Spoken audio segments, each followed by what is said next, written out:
All right, let's talk NFL Week 13, Mark. And it is getting interesting when you get into December and you take a look and you start realizing that upcoming games, you see these Saturday games, especially with December being on a Sunday, Christmas being on a Sunday. So you're going to have a lot of Saturday games coming up in the next couple of weeks. So that makes it interesting. I kind of like that in a way. So there'll be some, not that the 24th. I mean, I think everybody plays on the 24th, but you're going to get Saturday games on the 17th.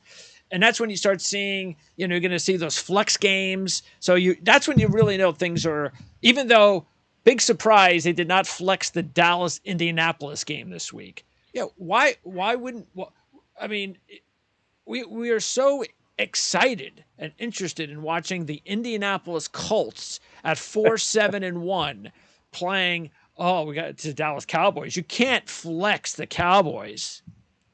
Why couldn't you have put Kansas City and Cincinnati on? I mean, that's the natural game. You could have put the Jets in Minnesota. Absolutely. People would have much rather have seen either one of those games. The majority of the games are matching up winning teams against one another. You're not in that Dallas game. You got a lopsided point spread in the game, so I can't. I mean, I would have rather have seen Deshaun Watson at Houston. For sure. As a reunion game. Yep. That would have been a bigger. You're telling me that people would have tuned in for that? I think they would have. That might have been their most popularly watched game. You know yes. Yes. Tennessee and Philadelphia, Miami and San Francisco. I mean, come on. You couldn't pick one of those games. You had to stick with the Colts and the Cowboys. That's that lure of the Dallas Cowboys for whatever reason it is. They're cooking right now, so I guess they want to get them as much exposure as they possibly can. You know what it is? It's Jerry. Yes, it is. You're gonna take a primetime game away from Jerry. Nope. So, all right. Anyway, there's a lot to talk about, so let's do it. And now that we've gone college football, most of the chunk of our programming each week was that great sport. But most of those games now, especially moving forward, will be broken up. We'll be doing a lot of college football shows where we break them up like week to week, bowl games. So we haven't figured out how we'll do it, but we're not gonna do one bowl show. We're gonna do a lot of bowl shows, but that's definitely gonna be a lot less time to worry about, which means we can talk more NFL now. And why not? Like we just said at the open, it's the time of the year. So tonight. Now, I'm not sure when this will be available because it might take a couple hours to upload because we're recording this about 5:30 Eastern on Thursday. The Thursday night game will be underway in a few hours. It's a good one.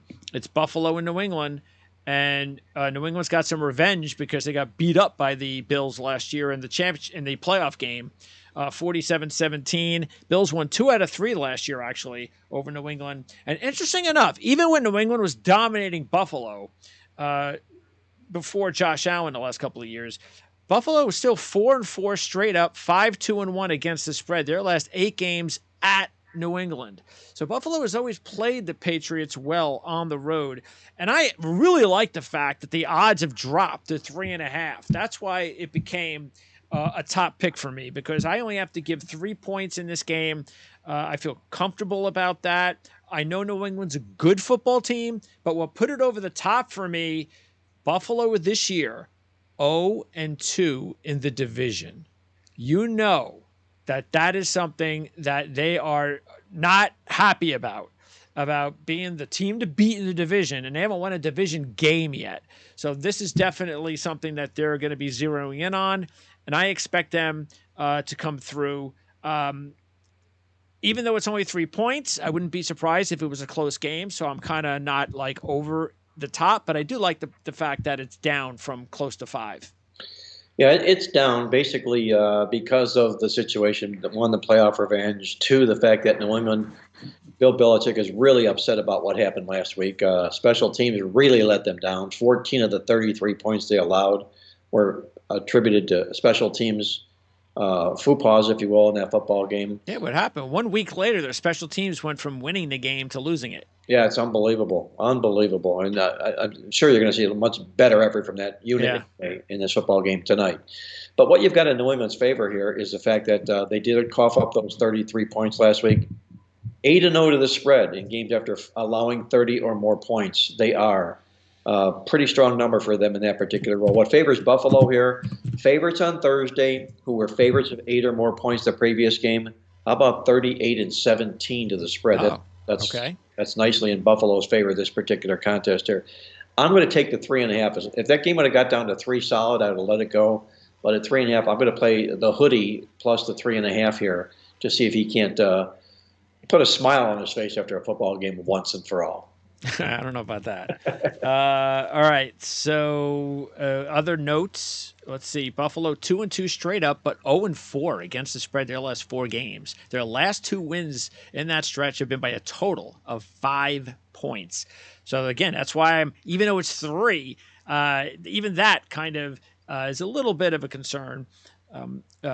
Keep in mind, New England will be at Arizona on Monday Night Football next week. It'll be their 3rd straight primetime game. For Buffalo, they will host the Jets in a revenge game, and then they host Miami after that.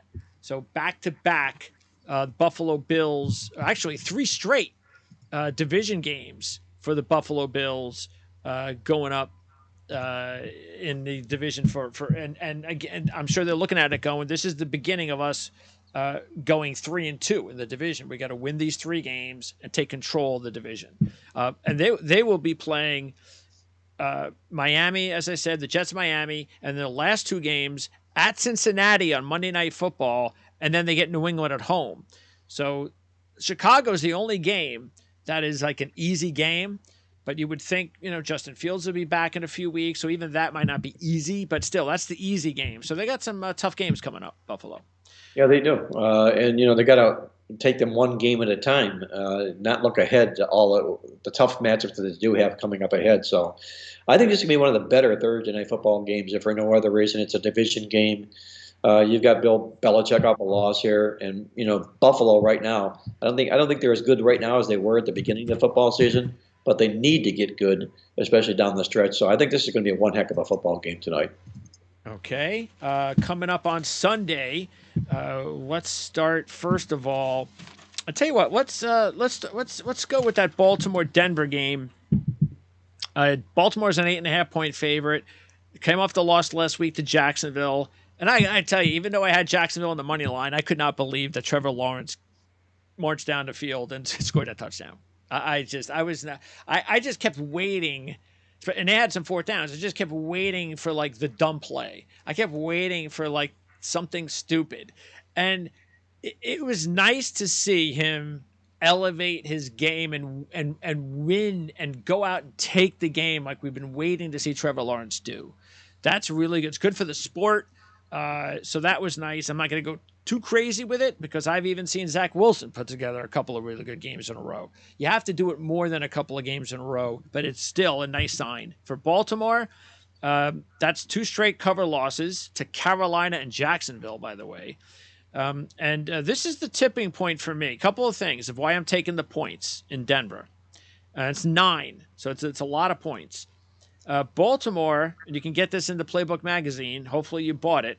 0-9 against the spread as a home favorite off a non-division straight-up favored loss, and they're 0-2 in that spot this year. So that's not a good spot for them.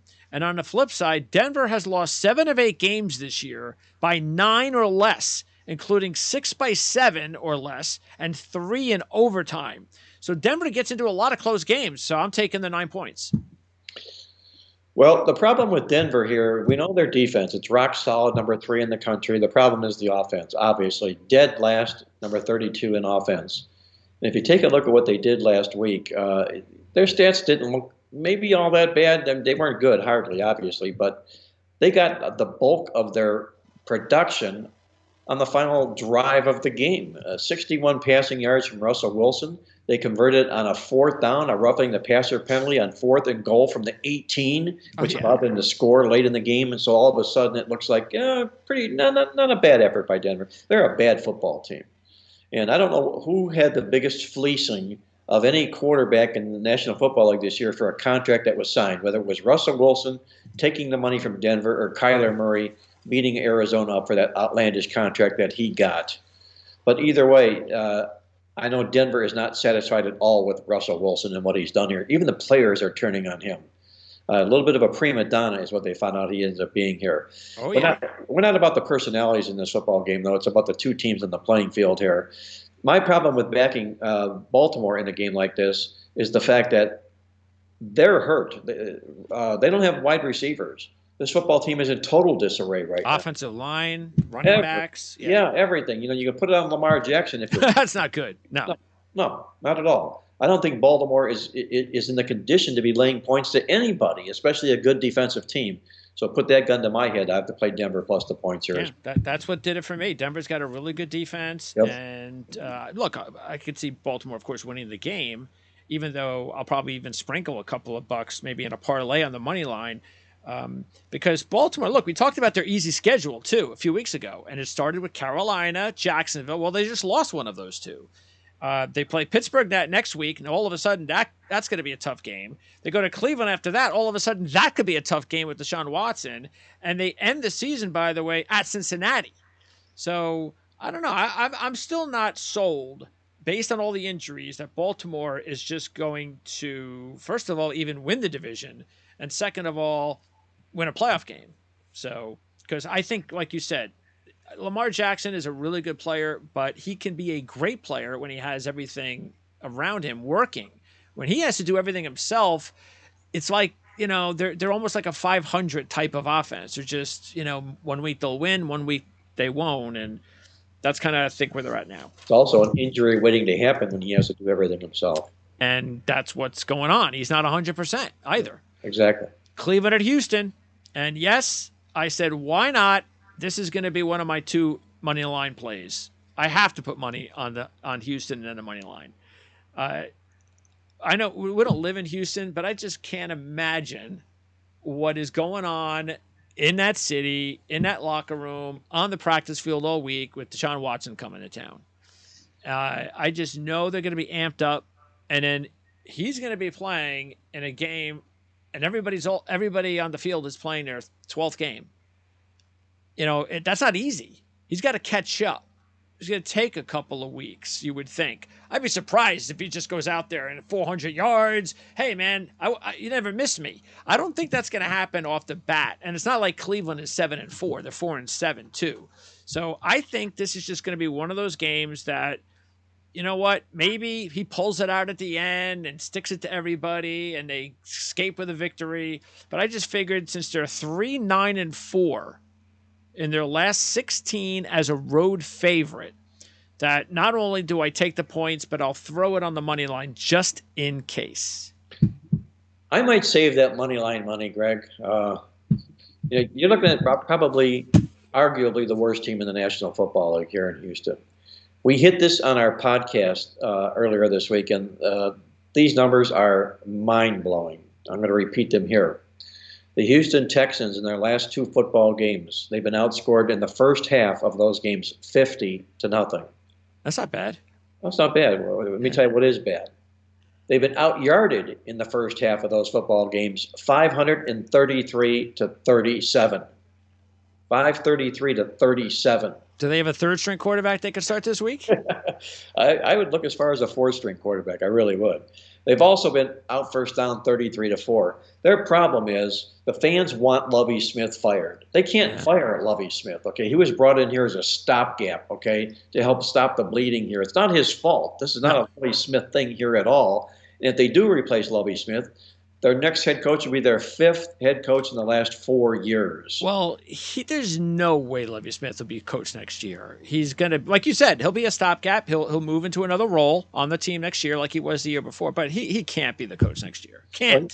He's going to do a Bruce Arians thing and sort of like move up in the management. Yes. Right. Exactly. So, they're not peeing on him, and the fans are at least getting their wishes here. But we all know about the Deshaun Watson factor here, and unfortunately, all the reporters here are going to be asking questions about what happened rather than what's happening in the football game. So all that total distraction, it's going to be a carnival in Houston this particular weekend here. I'm going to stay out of the football game. because, as you mentioned here, even when Cleveland was semi-good, they weren't any good as road favorites. You can't predict Cleveland this year. I No, mean, you don't know. Like they have the big win last week. They beat Cincinnati. They get crushed by the Dolphins. You don't know you don't know what you get with this team. no, you don't. I would rather have put Cleveland up against a good team and take points with them is what I would really rather do. Probably, Yeah, yeah. yeah, because they could surprise or even play the game close. But I'm staying out of this football game. It's the carnival, and I'm not going to attend it. It's hard to imagine that just 3 weeks ago they ended up a 1 point favorite against Miami Yeah, go figure that. in Miami. Yeah, It's go crazy. go figure that. I mean, I don't know what happened there, but Yeah. Well, everybody after the Cincinnati game, everybody thought this is it. They're back. This is their there we go. run. Here we go. Oh, no, apparently not. All right, Washington and the Giants. And this is a big game in the NFC East. These two teams will play with each other, or play against each other, I should say, 2 of the next 3 weeks. Washington will have a bye, and then they'll play the Giants again. So their next 2 opponents are the Giants. I have been on Washington now for the last 3 weeks, and so I am not jumping off of them at this point. I'm going to wait until they lose. So that's why I'm taking them as a 2.5-point favorite. They're 6-1 straight up, 7-0 against the spread in their last 7. Their only loss was that 3-point loss to Minnesota when they had a 2-score lead in the fourth quarter and couldn't close the job. They've only given up 21 points or less in all 7 of those games I just mentioned. So the defense is playing really well. This should be like an old school NFC East matchup. Should be a low-scoring 16-13 type of game. But like I said, I'm going to ride Washington. I do get the feeling, though, it's obviously sooner or later, this streak's going to come to an end. But the Giants have lost 3 out of 4. And their only win was against Houston, and they only won that game by 8 points. So they're not exactly playing like they were earlier in the season. No, the Giants are not hitting on all cylinders, unquestionably. And I understand staying on Washington if you've been on Washington. I have not enjoyed that luxury, so what I'm going to do is I'm going to take advantage of the value in this football game, in that Washington comes favored in this contest. A month ago, the Giants would have been 3 or 4 in the game. Yeah. It's not the case here in this particular contest. The Giants have the benefit of coming off a Thursday football game. They've been really good in that role, 11-2 against the spread. And also, I was reading, and I reported this in our newsletter, that Taylor Heineke, their quarterback, he's like a bomb ready to blow up. He's been throwing passes that should have been intercepted every 4 times. And, yeah. That's what I'm saying. Sooner or later, that streak is coming to an end. Right, Yeah. exactly. And now you got the Giants in a home underdog role against a hated rival here. I'm going to play the Giants plus the points. All right. The Jets are in Minnesota. It's the 3rd straight home game for the Vikings. Of course, they got clobbered by Dallas, came back and beat New England on Thursday night last week. So I checked the last few times Minnesota has had a 3rd straight home game. Well, 2 years prior, last year and the year before, both times they won but did not cover. But you have to go back now. That was 21-20. 19, 18, 17, 16, 15, no 3 straight home games. 2014, a 3rd straight home game. They won and they covered. Who did they beat? The New York Jets at home. Imagine that. The last time the Vikings have won and covered in a 3rd straight home game was against the team from the opposite conference when they never play each other back in 2014. So take that for whatever it means. This is a big game for the Jets. Minnesota, they're winning the division. It's all about seeding. For the Jets, next week, they're at Buffalo. They have to take on maybe one of the best teams in the NFL, a team they beat just a few weeks ago. So I don't think they're going to sweep the Bills, which means that this becomes a really big game for the Jets. They lose this game, and they could all of a sudden go from being in a pretty decent spot to maybe being out of the playoff. Maybe they're an 8 seed or a 9 seed. So big game, but I'm staying away from this one. I don't know what you're going to get with Mike White, second start. Bam Knight came from off the practice squad as a rookie and had a big week last week on the ground for the Jets. Elijah Moore now is getting into it again because they got a passing game, so that's good. So the Jets all of a sudden their passing game, and the Vikings have one of the worst pass defenses in the NFL. If you're looking at matchups of the year, take a look at the potential defensive rookie of the year, Sauce Gardner at corner for the Jets, going up against Justin Jefferson at wide receiver for the Vikings. That could be a really, really good matchup.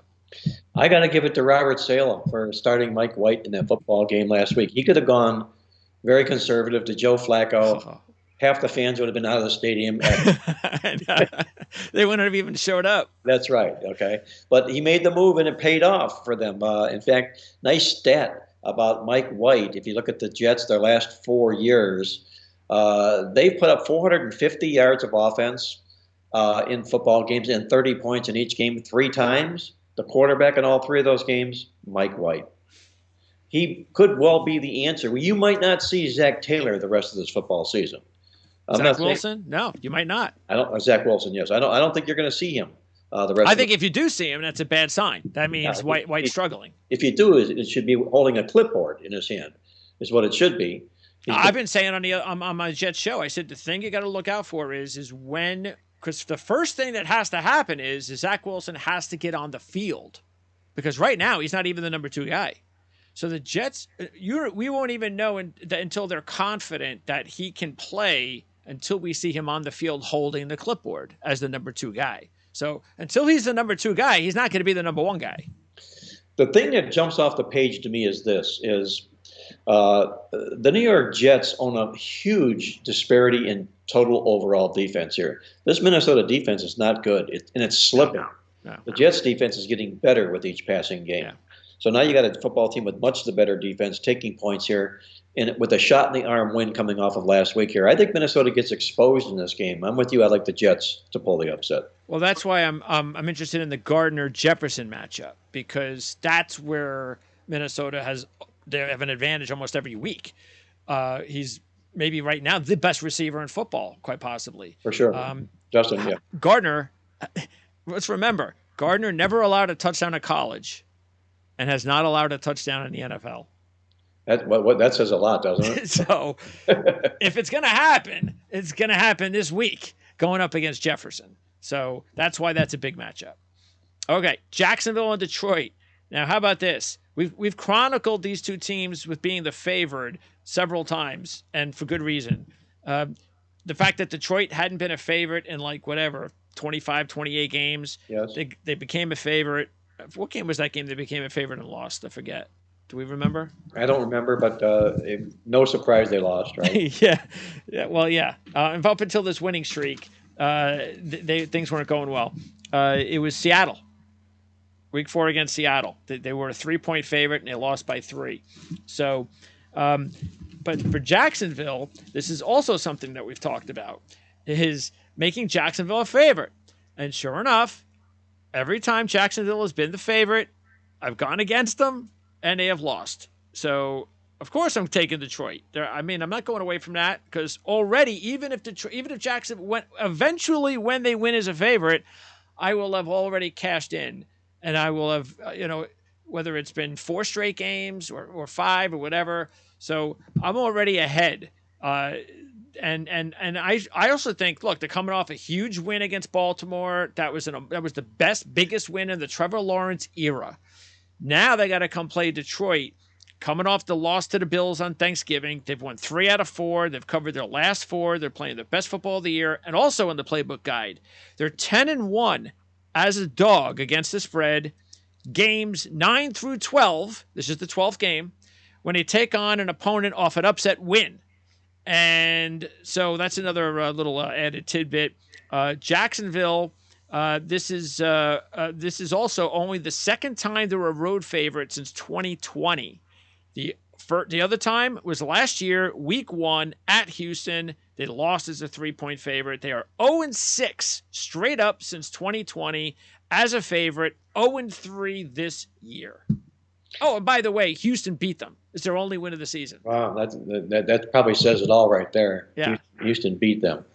You mentioned about Jacksonville and being cast in this role of a favorite here. You got Trevor Lawrence, who's probably in the middle of a metamorphosis. We're seeing his development occur this football season, which is nice to see. Yes. But until he does better here moving forward than he has in the past, I'm not going to lay points with him on the road. Yeah. He's made 13 starts in the NFL on the road. He's won one game. I'm not going to lay point with him on the road. On the other side, Jared Goff is really good in the role that he's in here this particular game. When he's at home against teams coming off a win, he's 8-0-1 to the spread his last 9 games. Oh, real nice. Better. Yeah, so you put these two quarterback numbers together here, and it comes pretty strong to Detroit in this game here. And I think Jacksonville does not warrant being the favorite in this game. I'm with you. I'm on Detroit in the game. Now, I know as producing your show on Wednesday, and by the way, you can catch that on the Playbook Experts YouTube channel every Wednesday, you and Victor.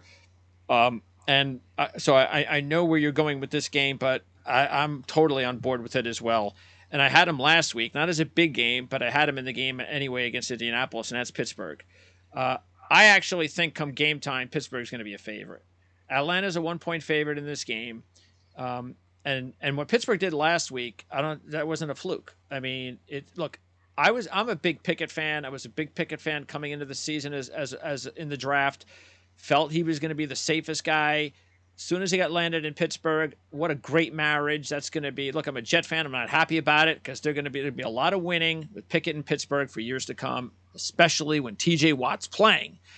And I keep saying this. I know it's not going to be the case in Vegas, but I think TJ Watt should get the same treatment as a starting quarterback when he doesn't play with the odds. That's how much he impacts the game for the Steelers. So he's playing right now, and Pickett's playing really well. I'm sure this is something people would not be. This is very surprising when I saw it. This is the first time Pittsburgh's been a road favorite since 2020. Wow. Very, very strange. If they're a home favorite, if they're a road favorite, because again, they're a 1-point dog. Well, they will be the favorite. I'm seeing a 1 right now as we're speaking. So okay, the money's going their way, largely because of the Atlanta injury situation. But Kenny Pickett is making. We're seeing maturity in front of our eyes here right now. Drastic difference when he made his first start and what we saw in his last football game here. He's only going to continue to keep getting better. What I like about Pittsburgh is with the return of T.J. Watt, he means everything to this football team. And I have this feeling, I might be wrong, but I have this feeling here that this team is going to go all out for Mike Tomlin to salvage a winning season some way, somehow, to keep his streak alive. And with T.J. Watt back in the lineup, they're 2-1 since then. They're 4-7 on the year. You got Atlanta in front of you. They should dispose of Atlanta and be 5-7 and make that talk real about what I'm talking about. Because if it happens, you're going to be reading a lot about that, about Pittsburgh playing to keep Tomlin's win streak alive. What you've got in trends in this football game are really good as far as divisions are concerned here. You take a look at Pittsburgh against teams out of that AFC South, 7-0 to the number, the last 7 teams out of the AFC South. On the other side, Atlanta, 1-9 to the number against teams out of the AFC North. I like it. You got a nice little collision going here in a football game like this. I'm with you. I like Pittsburgh over Atlanta in this contest. All right, and Atlanta's still in the race. Yeah, yep. Which is crazy because Tampa Bay just won't get going. Here's another good one, and this is the other game that I'm putting my money on the money line, and that's Tennessee and Philadelphia. I'm getting almost 2-1 on the money line with Tennessee. This is as good a team as Philadelphia is playing all season. Should be a real interesting game. The running game and very well coached, seasoned Tennessee Titans against the Eagles upstart this season. We'll see the passing game and all that kind of stuff. Tennessee is 4-1 straight up, 5-0 against the spread on the road this year. They also, if you look at it in their history against the NFC East, thanks to the Playbook magazine, 18-7 against the spread on the road, including 1-0 this year. They beat Washington on the road, and 9-1 in the last 10 overall. Philadelphia is just 1-3 against the spread over the last 4 games. So the spread is definitely a good one. I can get 5 there, but I'm going to roll the dice on the money line at 180. I think Tennessee's a solid take at +5 in this contest here. What you have is a strength against a weakness here. We saw what Philadelphia did last week on the ground. They just crushed it. 363 rushing yards, 153 in the first quarter. Are you kidding me? but they did just that. Now they're going to take on Tennessee, who just happens to own the third best ranked rushing defense in the National Football League. They're not going to smell what they did last week in as far as No, running. they got to throw the football. Absolutely, they do. Right, and I know Mike Vrabel will know that Philadelphia realizes that, and maybe perhaps force them to throw the ball when they don't want to throw the football. I think this is a great matchup for Tennessee here. Philadelphia coming off that big win like this. Tennessee wins the football game. You cash your money line ticket. I'm not surprised. Also, Green Bay and Chicago. Don't have to talk much about this one. Aaron Rodgers may play. It's looking like maybe he will. Good sign for Packer fans was the way Love looked in the game when he came on late for Rodgers. Now you do get to wonder, after a losing season, you can understand, hey, if we're close to winning the Super Bowl, but after a season now like this and the way Love looked in relief, now you do have to wonder whether the Packers will trade Aaron Rodgers in the offseason. I think that's the way to go. Love looks like he's ready to play. You might as well see what you can get for Aaron Rodgers. Let him pick a spot where he can go and maybe try to win a Super Bowl again before his career is over. Both teams are not playing well. 1-7 straight up ATS last 8 for the Packers. 1-8 straight up the last 9 for the Bears. We don't know about Fields. We don't know about Rodgers. The Packers have just dominated the series, though. They've won 7 straight up ATS by 13 points a game, including a 27-10 win in week 2. You know, I would normally be on Chicago like white on rice in this game if Justin Fields were quarterbacking. It's not that I'm in love with Justin Fields. It's just the fact that they would be able to rush the football for more than they're going to get in this game. Chicago should attack the Green Bay rush defense because it's horrible. It's porous. And you don't back road favorites with bad rush defenses like Green Bay has in a contest like this. But with no Justin Fields, I don't know where their offense is going to come from in a game like this. You mentioned Green Bay dominates this football team. They dominate them unbelievably, like black on white. They do. I'm not going to back Chicago without Justin Fields in a game like this. And I concur with you. What I saw from Jordan Love last week wasn't the Jordan Love we'd seen before in the past. He looked completely composed. He looked like he was a veteran quarterback out there. Isn't it something when you allow your quarterback to sit for a couple of years, what the difference is? Instead of throwing him out there because if they would have thrown him out there like the way Trevor Lawrence has been and Zach Wilson has been, and we saw what he looked like last year, he would have looked like these guys have looked disastrous. You know who the last quarterback I saw that looked as good as he did last night when we sat and watched was Aaron Rodgers. Aaron Rodgers. Exactly right. So, you know, it may be time, as you say, to let Aaron Rodgers go. They signed him to that big mega contract. That's going to be a big, big burden. But if Aaron Rodgers is healthy and wants to play, I'm sure there'll be a lot of teams that will want him on their roster next year. I wouldn't be surprised if Green Bay lets him go. I really wouldn't. All right, now we have some big games at 4 o'clock. Miami and San Francisco. Mike McDaniel will coach against his former team. 4-point spread for San Francisco. The big deal here is going to be the health of McCaffrey. We don't, right now they're saying ziffy, so that you would think he's on the edge of playing, but that's something definitely keep an eye on. The Dolphins have not lost this season with Tua at quarterback, so that's obviously a big deal. I'm taking San Francisco in this game. I'm expecting McCaffrey to play. Obviously, if he doesn't, then I'm a lot more worried. But yeah, I just think San Francisco is just. I just still think they're a little bit better than the Dolphins, and they're at home. They also need the game more than Miami does at this point. So I'll stick with the Niners. It's a tough game. I think this is really one of the better football games, and I'm really glued to watching it because they can make cases for both sides in the game. I think San Francisco right now is the team to beat for the Super Bowl. If I had to bet a team right now, that would be San Francisco moving forward here. The question you mentioned about McCaffrey is the same question that he's faced throughout his career. He's always questionable for every game that he plays. I've never seen anybody get dinged up and hurt as more often as he does, but when he plays and he's on his game, he's terrific. He's a dominator out there. They have all the potential in the world of San Francisco here, but Miami's playing some really good football right now. And what they did last week was a little bit unusual because they had that 30-0 lead at the half against Houston, and then they rested their regulars in the middle of the third quarter, and they gave up 15 unanswered points. They didn't care about covering the spread or anything else like that. They just wanted to get out of there with safely with no injuries and look forward and focus to this game here. Put a gun to my head, I'll play the Miami plus the points in this contest here because of the McCaffrey situation here, but I still feel San Francisco is the team to beat moving forward. All right, the other big game at 4 o'clock, Kansas City and Cincinnati, rematch of the AFC Championship game. Keep in mind, the Bengals not only won that game, but they beat the Chiefs twice last year. So maybe they got the Chiefs' number. Not many teams do.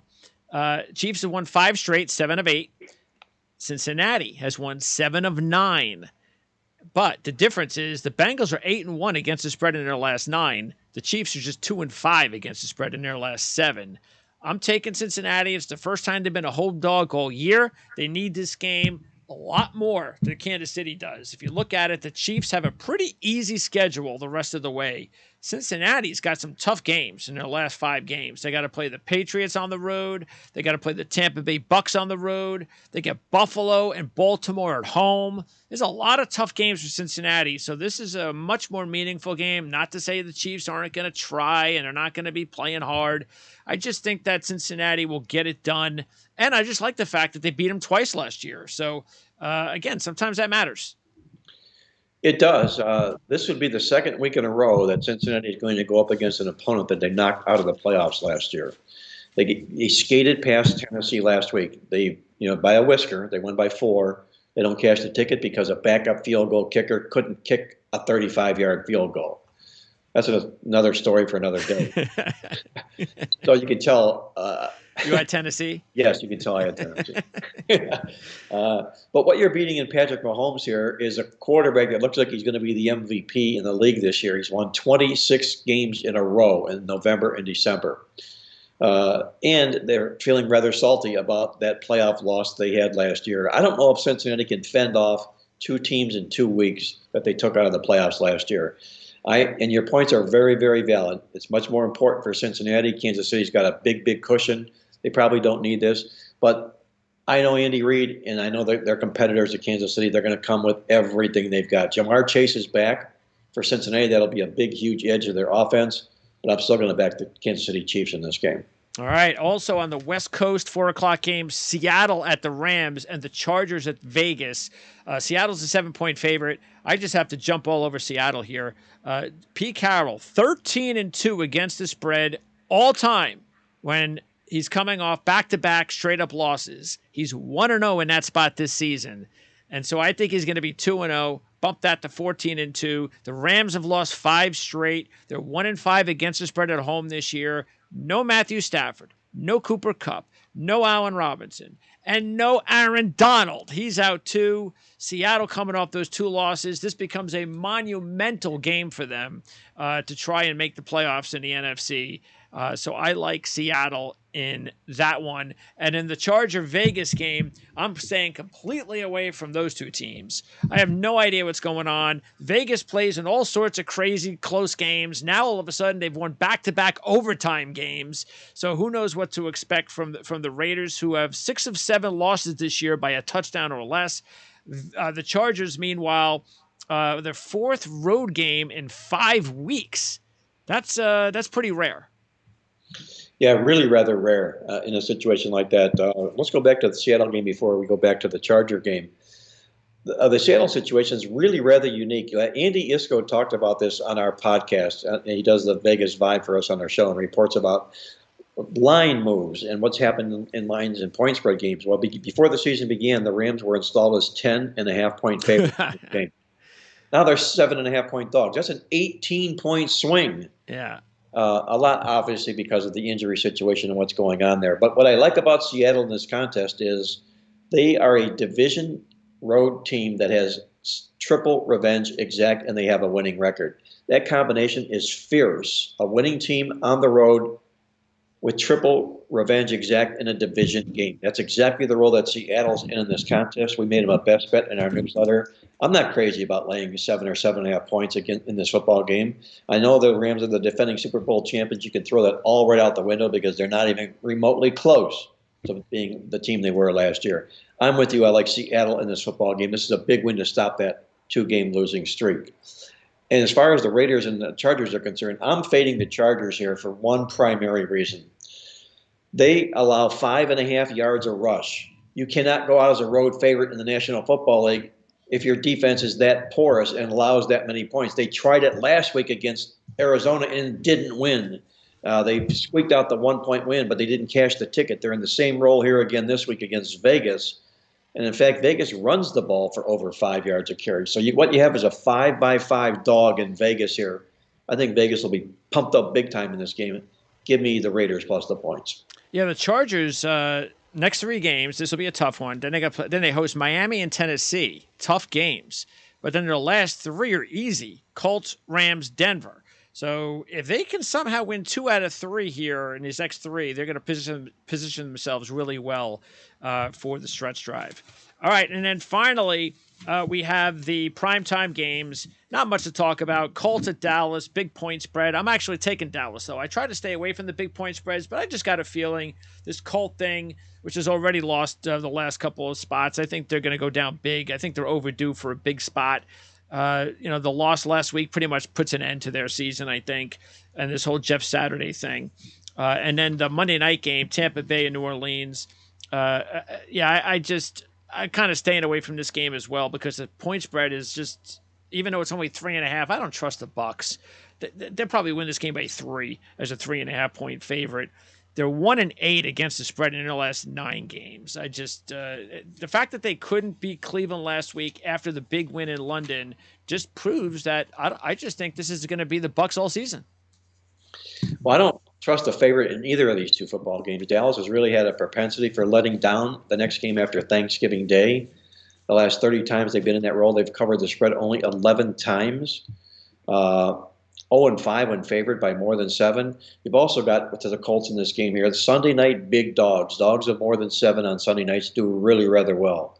So that all comes to the Colts' support in this football game here. Can Dallas play down to their level? Absolutely they can. Tampa Bay is a football team that I think they're just name and reputation, and that name and reputation I think is in the rearview mirror. What New Orleans does is what Tampa can't stop, and that's New Orleans runs the football for over 4 yards a carry. Tampa Bay will allow you to run the ball for over 4 yards a carry. That's a real strong number when you're on the road in a division game like they're at in this particular situation here. I also like the fact that coming into this contest here, it's been a big dog series because they're 2 division teams. It usually goes to the road team and as the road dog. That's New Orleans in this game. I'll hold my nose and play the points with the Saints here as well. All right, so that'll wrap it up. Week 13 in the NFL. We're getting closer to the next and the last holidays of 2022, and it's always fun watching NFL football around that time as well. Don't forget to check out our college football show that we also have posted up on the channel. All those championship games begin tomorrow. There is a 1 o'clock game in the MAC tomorrow as well for Buffalo and Akron for Buffalo's chance for bowl eligibility. So keep that in mind. And of course, the game coming up in the NFL, kicking off Week 13 tonight, Buffalo and New England. So, Mark, good to have you on again. And I'll see you again producing your Wednesday show on YouTube, Playbook Experts, with your pal Victor, and of course guest appearances by Jim Feist and you mentioned Andy Isco.